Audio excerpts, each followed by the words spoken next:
क्या आपने कभी सोचा है कि जब बाहर का तापमान 45 डिग्री सेल्सियस या उससे भी अधिक होता है तब आपका एयर कंडीशन कमरे को 24 या 25 डिग्री पर कैसे बनाए रखता है? आखिर वो ऐसी कौन सी जादुई तकनीक इस्तेमाल करता है जो तपती गर्मी को मात देकर आपको ठंडी और आरामदायक हवा देता है? सबसे दिलचस्प बात यह है कि एयर कंडीशन वास्तव में ठंड पैदा नहीं करता है बल्कि कमरे की गर्मी को बाहर निकालता है। सुनने में यह बात थोड़ी अजीब लग सकती है, लेकिन यही एयर कंडीशन सिस्टम का सबसे बड़ा रहस्य है। आज हम विस्तार समझेंगे कि एयर कंडीशन सिस्टम कैसे काम करता है, इसके अंदर कौन कौन से महत्वपूर्ण हिस्से होते हैं, रेफ्रिजरेंट क्या काम करता है, कंप्रेसर की क्या भूमिका होती है और आखिर कैसे एक बंद कमरे को कुछ ही मिनटों में ठंडा किया जा सकता है। एयर कंडीशन की कहानी आज से लगभग 100 साल पहले शुरू हुई थी। वर्ष 1902 में अमेरिकी इंजीनियर विलिस कैरियर ने पहला आधुनिक एयर कंडीशन सिस्टम विकसित किया था। उनका उद्देश्य लोगों को ठंडक पहुंचाना नहीं था, बल्कि एक प्रिंटिंग फैक्ट्री में नमी और तापमान को नियंत्रित करना था ताकि कागज और स्याही की गुणवत्ता बनी रहे। लेकिन बाद में लोगों ने महसूस किया कि यह तकनीक गर्म वातावरण को आरामदायक बनाने में बेहद उपयोगी है। धीरे धीरे ये तकनीक सिनेमा घरों, कार्यालयों, होटलों और फिर घरों तक पहुंच गई। आज एयर कंडीशन आधुनिक जीवन का एक महत्वपूर्ण हिस्सा बन चुका है। एयर कंडीशन सिस्टम को समझने के लिए सबसे पहले हमें एक महत्वपूर्ण सिद्धांत समझना होगा। प्रकृति में ऊष्मा यानी गर्मी हमेशा अधिक तापमान वाले स्थान से कम तापमान वाले स्थान की ओर प्रवाहित होती है। यदि आप एक गर्म चाय के कप को कमरे में रख दें तो कुछ समय बाद चाय ठंडी हो जाती है, क्योंकि उसकी गर्मी आसपास की हवा में चली जाती है। एयर कंडीशन सिस्टम भी इसी सिद्धांत पर काम करता है, लेकिन एक विशेष तकनीक की मदद से। वो कमरे की गर्मी को जबरदस्ती बाहर फेंकता है।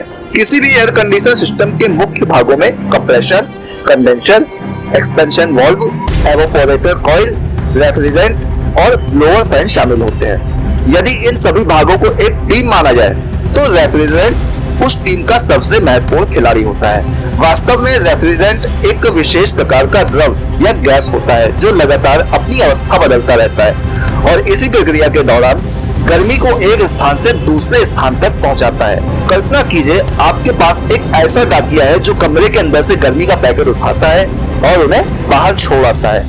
एयर कंडीशन में भी रेफ्रिजरेंट बिल्कुल इसी डाकिये की तरह काम करता है। वो कमरे की गर्मी को इकट्ठा करता है और फिर उसे बाहर के वातावरण में छोड़ देता है। अब आइए समझते हैं कि ये पूरी प्रक्रिया वास्तव में कैसे होती है। इस प्रक्रिया को रेफ्रिजरेशन साइकिल कहा जाता है। ये चक्र लगातार चलता रहता है और जब तक एयर कंडीशन चालू रहता है तब तक ये प्रक्रिया बिना रुके दोहराई जाती है। सबसे पहले रेफ्रिजरेंट कम दबाव और कम तापमान वाली गैस के रूप में कंप्रेसर तक पहुंचता है। कंप्रेसर को एयर कंडीशन का दिल कहा जाता है क्योंकि ये पूरे सिस्टम को रेफ्रिजरेंट को प्रवाहित करता है। जब गैस कंप्रेसर के अंदर प्रवेश करती है तो कंप्रेसर उसे दबाता है। आपने साइकिल के पंप का उपयोग जरूर किया होगा। जब आप हवा को दबाते हैं तो पंप गर्म हो जाता है। यही सिद्धांत यहाँ भी लागू होता है। गैस को दबाने पर उसका दबाव और तापमान दोनों बढ़ जाते हैं। अब ये गर्म और उच्च दबाव वाली गैस कंडेंसर की ओर जाती है। कंडेंसर सामान्यतः एयर कंडीशन की बाहरी यूनिट में लगा होता है। यहाँ एक फैन लगातार हवा फेंकता रहता है। क्योंकि रेफ्रिजरेंट का तापमान बाहर की हवा से अधिक होता है, इसलिए उसकी गर्मी वातावरण में स्थानांतरित होने लगती है। धीरे धीरे रेफ्रिजरेंट ठंडा होकर गैस के द्रव में बदल जाता है। यही प्रक्रिया कंडेंसेशन कहलाती है। इसे समझने के लिए एक सरल उदाहरण लेते हैं। जब आप गर्मियों में ठंडे पानी की बोतल बाहर रखते हैं तो उसकी सतह पर पानी की बूंदें बनने लगती हैं। हवा में मौजूद जल वाष्प ठंडी सतह के संपर्क में आकर द्रव में बदल जाता है। इसी प्रकार कंडेंसर में रेफ्रिजरेंट अपनी गर्मी छोड़कर गैस से द्रव में परिवर्तित हो जाता है। अब ये उच्च दबाव वाला द्रव एक्सपेंशन वाल्व से गुजरता है। एक्सपेंशन वाल्व का काम रेफ्रिजरेंट के दबाव को अचानक कम करना होता है। जब दबाव तेजी से कम होता है तो रेफ्रिजरेंट का तापमान बहुत कम हो जाता है।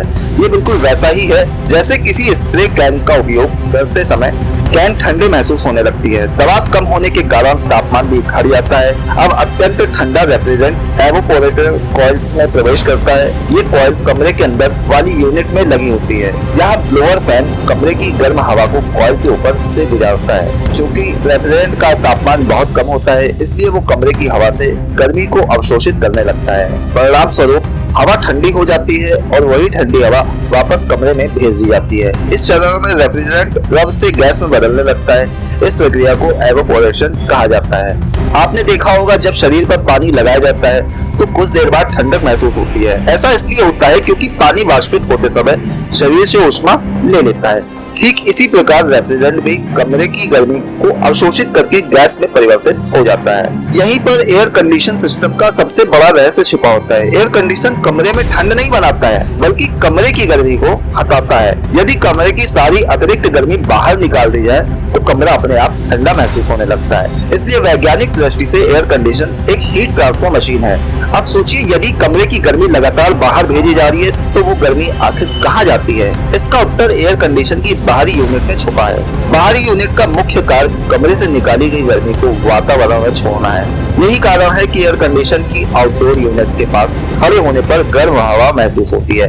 वास्तव में वो आपके कमरे की ही गर्म हवा होती है जैसे सिस्टम बाहर निकाल रहा होता है। यदि आपने कभी स्प्लिट एसी और विंडो एसी को ध्यान से देखा हो तो दोनों का कार्य सिद्धांत लगभग समान होता है। अंतर केवल उनकी संरचनाओं में होता है। विंडो एसी में सभी भाग एक ही बॉक्स के अंदर होते हैं जबकि स्प्लिट एसी में इंडोर और आउटडोर यूनिट अलग अलग होती है। स्प्लिट एसी का लाभ यह है कि कमरे के अंदर शोर कम होता है क्योंकि कंप्रेसर और कंडेंसर दोनों बाहर लगे होते हैं। दूसरी ओर विंडो एसी अपेक्षाकृत सरल और सस्ता होता है लेकिन शोर अधिक कर सकता है। आजकल इन्वर्टर एसी का नाम बहुत सुनने को मिलता है। कई लोग सोचते हैं कि इन्वर्टर एसी बिजली को एसी से डीसी में बदलता है लेकिन वास्तविकता कुछ और है। इन्वर्टर तकनीक का मुख्य उद्देश्य कंप्रेसर की गति को आवश्यकता के अनुसार नियंत्रित करना है। पारंपरिक नॉन इन्वर्टर एसी में कंप्रेसर केवल दो अवस्थाओं में काम करता है, या तो पूरी क्षमता पर चलता है या फिर पूरी तरह बंद हो जाता है। इसके विपरीत इन्वर्टर एसी आवश्यकता के अनुसार अपनी गति बढ़ा या घटा सकता है। परिणाम स्वरूप तापमान अधिक स्थिर रहता है और बिजली की बचत भी होती है।